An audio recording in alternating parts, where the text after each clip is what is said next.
Hi everyone, welcome to my channel अजब गजब English. और आज का हमारा टॉपिक ऑफ डिस्कशन है sentence versus clause versus phrase. क्योंकि यहाँ पर सभी को होती है कंफ्यूजन ही कंफ्यूजन। सभी को लगता है कि ग्रुप ऑफ वर्ड तो सेंटेंस भी होता है, ग्रुप ऑफ वर्ड तो क्लॉज भी होता है और ग्रुप ऑफ वर्ड तो फ्रेजेस भी होते हैं।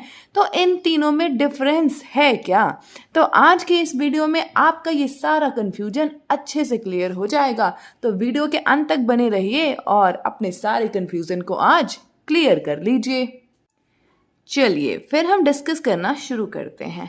सेंटेंस, क्लॉज और फ्रेज सबके सब क्या होते हैं? Group of words. अब यहाँ पे क्वेश्चन आएगा कि वर्ड्स क्या होता है, ग्रुप क्या होता है। तो चलिए हम बेसिक से शुरू कर लेते हैं ताकि सारी की सारी कंफ्यूजन ही क्लियर हो जाए। ए, बी, सी, टक टक टक टक टक, जी, ये क्या है? हमारे अल्फ़ाबेट्स हैं। ये तो सभी को पता है, छोटे होते पढ़ा था ना, A B C D E F G H वाला, वही ये हमारा क्या है? अल्फ़ाबेट। जब हम अल्फ़ाबेट का ग्रुप बनाते हैं, group of alphabet which have a meaning, तो उसे हम क्या कह देते हैं? वर्ड। अगर मैं लिखूं, देखो मैं लिखूं ए बी सी और इसका एक ग्रुप बना दूं। अब आप खुद बताओ, 1 अल्फ़ाबेट, 2 अल्फ़ाबेट, 3 अल्फ़ाबेट, 3 तो अल्फ़ाबेट हैं, पर क्या इसका कोई मीनिंग है? बिल्कुल भी नहीं है। तो ये आपका वर्ड बिल्कुल भी नहीं है। लेकिन अगर मैं लिखूं DOG, dog, 1 2 3 alphabets are there, but इन तीनों को अगर जब हम एक ग्रुप बना देते हैं तो इसका एक मीनिंग बन जाता है ना। और जब मीनिंग बन जाए ग्रुप ऑफ अल्फ़ाबेट का, तो उसे हम क्या कह देते हैं कि ये क्या है? हमारे वर्ड्स हैं। ग्रुप ऑफ वर्ड जिसका हो एक meaning, group of word which have a meaning, वो क्या हो सकता है? सेंटेंस भी हो सकता है, क्लॉज भी हो सकता है और फ्रेज भी हो सकता है। तो अब हम ये डिस्कस करेंगे कि क्या क्या कंडीशन है कि जब ग्रुप ऑफ वर्ड काम करेगा एज सेंटेंस और कब ग्रुप ऑफ वर्ड काम करेगा एज क्लॉज और कब ग्रुप ऑफ वर्ड काम करेगा एज फ्रेज। तो हम कंडीशंस को अब ध्यान से डिस्कस करते हैं। तो सबसे पहले हम डिस्कस करते हैं अबाउट सेंटेंसेस। ये देखिए सेंटेंस, पहला क्वेश्चन आ गया कि मैम सेंटेंस क्या होता है? तो ग्रुप ऑफ वर्ड, ये तो सब में कॉमन है कि नहीं? Group of word can be a sentence, can be a clause, can be a phrase. यही तो छोटे होते से हमने पढ़ा है ना। लेकिन आज हम इसको डिटेल में समझेंगे कि कब हम कहेंगे ग्रुप ऑफ वर्ड को कि एक सेंटेंस है। ध्यान से देखिए, group of word which have a meaning, और मीनिंग भी कैसा? Complete meaning.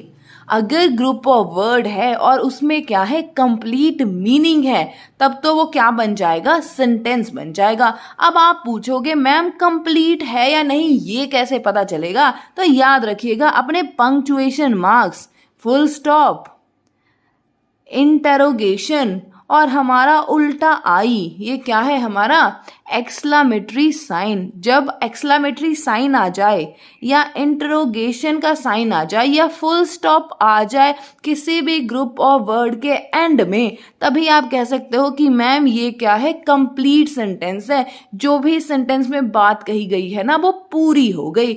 जैसे एग्जाम्पल देती हूँ, अगर मैं लिखूं राम इज अ बॉय और यहाँ पे फुल स्टॉप लगा दिया, तो इसका मतलब क्या है? कि ये जो है एक पूरा कंप्लीट सेंटेंस है। Group of word which have a complete meaning. पहली कंडीशन तो ये हो गई। आई होप कि यहाँ तक तो अच्छे से क्लियर हो गया होगा। अब सेकेंड कंडीशन को डिस्कस कीजिए, subject verb combination.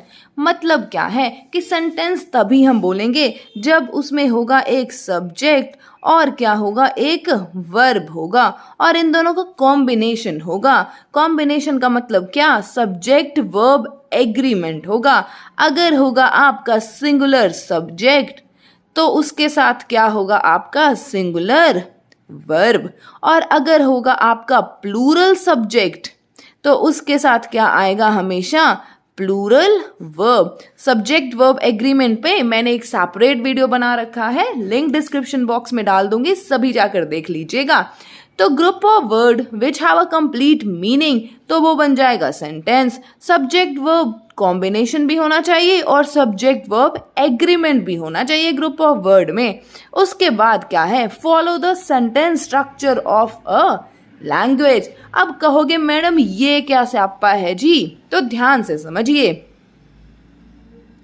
Ram goes to market, 1 word, 2 word, 3 word, 4 word, यहां पे लगा दिया फुल स्टॉप। पहली कंडीशन तो फुलफिल हो गई, तो हमने देखा सब्जेक्ट और वर्ब। ठीक है, सब्जेक्ट भी है और वर्ब भी है। सिंगुलर हमारा सब्जेक्ट है तो सिंगुलर हमारा क्या है, वर्ब है। तो दूसरी और तीसरी कंडीशन भी तो फुलफिल हो गई। अब कहते हैं follow the sentence structure of a language. तो याद रखिएगा इंग्लिश लैंग्वेज का सेंटेंस स्ट्रक्चर है सब्जेक्ट, उसके बाद वर्ब और उसके बाद ऑब्जेक्ट। तो यहाँ पे देखिए सबसे पहले सब्जेक्ट, फिर है वर्ब और फिर क्या है आपका ऑब्जेक्ट। तो चारों के चारों कंडीशन फुलफिल हो गए या नहीं हुए। इसमें एक और एग्जांपल बताती हूं, तब आपको अच्छे से क्लियर होगा।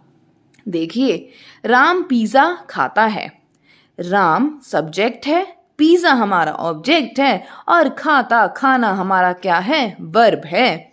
Ram Yeats pizza, Ram subject, Yeats verb and pizza is object. लेकिन अगर मैं लिखूं राम पिज्जा ईट्स, अगर मैं लिखूं राम पिज्जा ईट्स, तो आप कहोगे मैम ये सेंटेंस तो गलत है जी, ये सेंटेंस तो सही है। लेकिन अगर मैं कहूं कि दोनों के दोनों सेंटेंस ही सही हैं, फिर आप कहोगे मैडम ऐसे कैसे। तो याद रखिएगा ये है सब्जेक्ट, ये है वर्ब और ये है ऑब्जेक्ट। ये है आपका सब्जेक्ट, ये है आपका ऑब्जेक्ट और ये है वर्ब। एक्चुअली क्या है, ये है sentence structure of Hindi language और ये है sentence structure of English language. और आपको पता है कि हम किस लैंग्वेज से डील कर रहे हैं जी, इंग्लिश लैंग्वेज से डील कर रहे हैं। तो हम इस सेंटेंस स्ट्रक्चर को देखेंगे जो क्या है हमारा सब्जेक्ट वर्ब ऑब्जेक्ट। आई बात समझ में या नहीं आई? जब भी आपको सेंटेंस पहचानना हो ग्रुप ऑफ वर्ड में, तो आपने बस यही 4 कंडीशन देखने हैं। ग्रुप ऑफ वर्ड जिसका मीनिंग हो और मीनिंग भी क्या हो, कंप्लीट हो। सब्जेक्ट और वर्ब भी होना चाहिए, सब्जेक्ट वर्ब एग्रीमेंट भी होना चाहिए और फॉलो क्या करता हो, sentence structure of that language. I hope कि आप सेंटेंस ढूंढने में अब कभी भी गलती नहीं करोगे। चलिए, तो अब हम डिस्कस करते हैं क्लॉज कि क्लॉज क्या होता है। तो क्लॉज भी क्या होता है, group of word, group of word which have a meaning. But याद रखिएगा यहाँ पर मीनिंग क्या है, जरूरी नहीं है कि वो कंप्लीट मीनिंग हो, कई बार इनकम्प्लीट मीनिंग भी होता है। बट कंप्लीट मीनिंग और इनकम्प्लीट मीनिंग का मतलब क्या है, आपने जिस तरह हमने सेंटेंस में देखा था कि कंप्लीट मीनिंग हो गया, फुल स्टॉप, ठीक है, इंटरोगेशन या एक्सक्लेमेटरी साइन आ जाते हैं जिससे हमें पता लग जाता है भी हमारा सेंटेंस जो है वो कंप्लीट हो चुका है। यहाँ पर आपको ग्रुप ऑफ वर्ड में मीनिंग तो मिलेगा बट जरूरी नहीं है कि वो कंप्लीट हो। ठीक है, एग्जाम्पल दूंगी सब समझ आ जाएगा, टेंशन मत लेना। तीसरा पॉइंट है इसमें सब्जेक्ट और प्रेडिकेट होना चाहिए। सब्जेक्ट प्रेडिकेट क्या होता है, मैंने सेपरेट वीडियो अपने यूट्यूब चैनल पे ऑलरेडी बना रखा है, डिस्क्रिप्शन बॉक्स में लिंक प्रोवाइड कर दूंगी, देख लीजिएगा। अब ध्यान से समझिए, जिसमें होगा एक सब्जेक्ट और एक प्रेडिकेट। इसको आप क्या से कह सकते हो कि एक होगा सब्जेक्ट और एक होगा फाइनाइट वर्ब। क्या होगा, फाइनाइट वर्ब। फाइनाइट वर्ब का भी डिस्क्रिप्शन बॉक्स में लिंक डाल दूंगी, आप देख लीजिएगा। चलिए, अब देखिए ये हो गए हमारे 3 condition group of word which have a meaning but sometime it is complete and sometime it is not complete, but subject और predicate होना बहुत जरूरी है। और subject और predicate का मतलब क्या है, subject और finite verb होना बहुत जरूरी है। एग्जाम्पल देती हूँ, सब कुछ अच्छे से क्लियर हो जाएगा। देखिए, birds fly। अब इस एग्जाम्पल में आप ध्यान से समझो, सब्जेक्ट क्या है हमारा, वर्ड है, फ्लाई क्या है हमारा, वर्ब है कि नहीं। अगर दूसरे तरीके से देखो तो सब्जेक्ट और ये हो गया क्या हमारा, प्रेडिकेट। सब्जेक्ट भी हो गया जी, प्रेडिकेट भी हो गया। तो यहां पर आप क्या बोलोगे कि ये क्या है, क्लॉज है। फिर आपके माइंड में क्वेश्चन आएगा, मैम ये सेंटेंस भी तो है। तो हाँ भाई हाँ, एक जो क्लॉज है ना, clause is a part of sentence. ठीक है, क्लॉज क्या होता है, सेंटेंस का पार्ट होता है। और ये भी कह सकते हो आप कि ये क्या है, smallest unit, smallest unit of sentence है। एक सेंटेंस में एक से ज्यादा क्लॉज भी आ सकते हैं। जैसे अभी मैं एग्जांपल लिखती हूँ, देखो इस सेंटेंस में देखो, आई सॉ, ये आपका क्या हो गया, आई आपका सब्जेक्ट और सॉ आपका क्या हो गया, वर्ब। और यू कैन से सब्जेक्ट और प्रेडिकेट, क्लियर। लेकिन अगर हम टुगेदर देखें तो इतना बड़ा सेंटेंस है, बट सिर्फ हम अगर इसे देखें, इसको मैं हाइड कर दूं, आई सॉ, ठीक है, यहाँ पे सब्जेक्ट है, प्रेडिकेट है, ठीक है, सब्जेक्ट है, फाइनाइट वर्ब है, और हमें कुछ इन्फॉर्मेशन मिल रही है, तो हम इस पार्ट को क्या कहेंगे कि ये क्या है, एक क्लॉज है। और ये सारा का सारा क्या है, एक सेंटेंस है। अगर मैं एक और एग्जांपल लिखूं, देखो अगर मैं लिखूं आई कम when he went, मैं आता हूं, कब आता हूं भाई, जब वो चला गया। ठीक है, आई कम when he went to school, चलो ऐसे लिख लो आप। ठीक है, अब इस सेंटेंस को ध्यान से समझो, इतना बड़ा एक सेंटेंस है कि नहीं। आई और कम सब्जेक्ट है और फाइनाइट वर्ब है, तो यहां पे एक क्लॉज हो गया। ठीक है, ही वेंट, यहां पे सब्जेक्ट है, फाइनाइट वर्ब है, यहां पर भी एक क्लॉज है। तो क्लॉज नंबर 1, क्लॉज नंबर 2। अगर मैं एक और एग्जांपल लिखूं, like I played when others were studying। अब इसे ध्यान से समझिएगा, देखिए यहां पे आई प्लेड, ठीक है, अगर आप इस when को छुपा दो, ठीक है, चलो मैं इससे छुपा देती हूं, ठीक है, others were studying, ठीक है, आई प्लेड, यहां पर आप देखो subject is there and here predicate, or you can say the finite verb is there, one clause is there, others were studying, here subject is also there and finite verb is also there, then clause number 2, and together I played when others were studying। इसका मतलब क्या हो गया, ये एक sentence है जिसमें कितने क्लॉज हैं, 2 क्लॉज है। किस टाइप के क्लॉज हैं, प्रिंसिपल क्लॉज हैं या सबऑर्डिनेट क्लॉज हैं, ये हम नेक्स्ट वीडियो में डिस्कस करेंगे। बट आज आप यहाँ पर ये देखो कि सेंटेंस, ठीक है, एक सेंटेंस और एक क्लॉज में डिफरेंस क्या होता है। आई होप कि आपको क्लॉज अच्छी तरह से समझ आ गया होगा। Now let's discuss the third part of the confusion. ठीक है, वो क्या हमारा, फ्रेज। फ्रेज मतलब ग्रुप ऑफ वर्ड, ये तो क्लियर है। ठीक है, ग्रुप ऑफ वर्ड्स तो ये होंगे ही होंगे, और इसका एक मीनिंग भी होता है, याद रखिएगा, इसका क्या है, एक मीनिंग भी होगा, बट मीनिंग क्या होगा, नॉट कंप्लीट।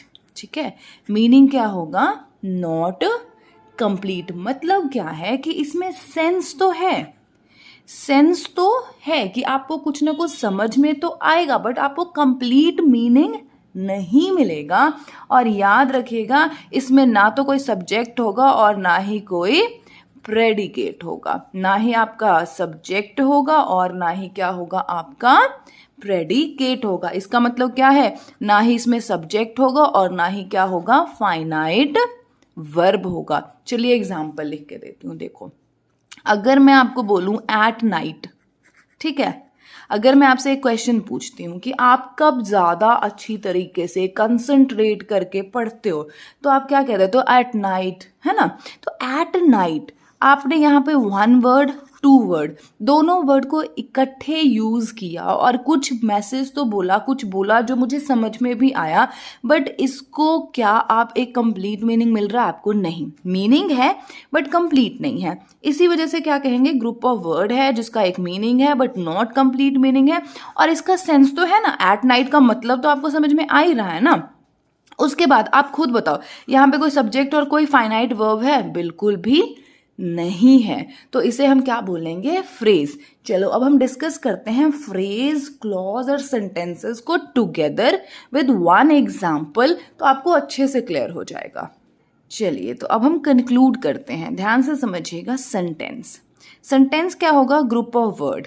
क्लॉज क्या होगा? Group of word. फ्रेज क्या होगा? Group of word. ये क्या है? इन तीनों में कॉमन है, ठीक है। Group of word can be sentence, can be clause, can be phrase. Then complete meaning, इसमें क्या होगा? मीनिंग जो होगा वो कंप्लीट होगा, किसमें? सेंटेंस में। क्लॉज में क्या होगा? सम टाइम कंप्लीट मीनिंग होगा और सम टाइम क्या होगा? नॉट कंप्लीट मीनिंग, ठीक है। और group of word which have a meaning but not complete meaning, उसे हम क्या बोलेंगे? Phrase. Then must remember that कि सेंटेंस में एक सब्जेक्ट होगा और एक प्रेडिकेट होगा, ठीक है। और इसका सेंटेंस स्ट्रक्चर भी होगा सब्जेक्ट, वर्ब और ऑब्जेक्ट, क्लियर। और यहाँ पर क्या होगा? सब्जेक्ट होगा और प्रेडिकेट होगा, मतलब क्या कि सब्जेक्ट होगा और क्या होगा? फाइनाइट वर्ब होगा। आई बात समझ में? और इसमें ना तो कोई सब्जेक्ट होगा और ना ही कोई प्रेडिकेट होगा। चलिए अब एक एग्जाम्पल लिखा है, उसे आप ध्यान से देखिए और समझिए बात को। यहां पे मैंने एग्जाम्पल लिखा, I saw a boy who was playing football at night. अब आप ध्यान से देखो, ग्रुप ऑफ वर्ड है, ग्रुप ऑफ वर्ड है जिसका एक कंप्लीट मीनिंग है, सब्जेक्ट भी है, प्रेडिकेट भी है, सब्जेक्ट वर्ब ऑब्जेक्ट सब कुछ है, तो इसे हम क्या कहेंगे कि ये क्या है? एक सेंटेंस है, क्लियर। अब इसी में मैं आपको क्लॉज भी ढूंढ कर दिखा देती हूं। आई सॉ, ये सारा पार्ट आप हाइड कर दो, ठीक है, ये सारा पार्ट आप हाइड कर दो, तो आप क्या देखोगे? I saw, subject is there, finite verb is there, यहां तक ये क्या है? एक क्लॉज है, क्लियर। अब boy who was playing football, ठीक है, हु वॉज प्लेइंग फुटबॉल, यहां पर भी सब्जेक्ट है, फाइनाइट वर्ब है, तो क्लॉज नंबर 2, ठीक है। तो आपको इस सेंटेंस में आपने क्या देखा कि दो क्या है? क्लॉज हैं। एट नाइट, एट नाइट भी है, ग्रुप ऑफ वर्ड यहां पर भी है, और यहां पे एट नाइट क्या है आपका? फ्रेज है। क्या है? फ्रेज है। आई बात समझ में? एक एग्जाम्पल से आपको सारा कुछ समझ में आ गया।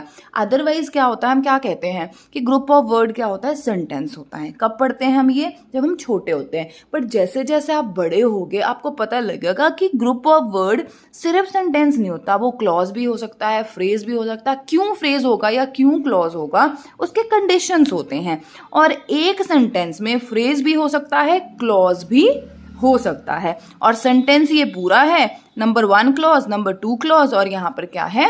फ्रेज। आई होप कि ये आपको अच्छे से क्लियर हो गया होगा। Sentence versus clause versus phrase, ये कंसेप्ट आपको अच्छे से क्लियर हो गया होगा आज की वीडियो में, मैं ये होप करती हूँ, क्योंकि मैंने हर वो छोटे छोटे पॉइंट्स को कवर अप करने की कोशिश की है, क्योंकि इसी में सबसे बड़ा कंफ्यूजन होता है और लोग सेंटेंस, क्लॉज और फ्रेज में फ़र्क नहीं समझ पाते हैं। तो आज की वीडियो में बस इतना ही, मिलती हूँ मैं आपको अगले वीडियो में जिसमें हम डिस्कस करेंगे क्लॉज को इन डिटेल कि कौन सा क्लॉज होता है, डिफरेंट डिफरेंट टाइप्स, और किस तरीके से हम उसको आइडेंटिफाई करते हैं। तो अगर आपको मेरी वीडियो अच्छी लगे आज आपने यहाँ से कुछ सीखा, तो मेरी वीडियो को लाइक कीजिएगा, दोस्तों के साथ शेयर कीजिएगा और subscribe my channel. Thank you so much.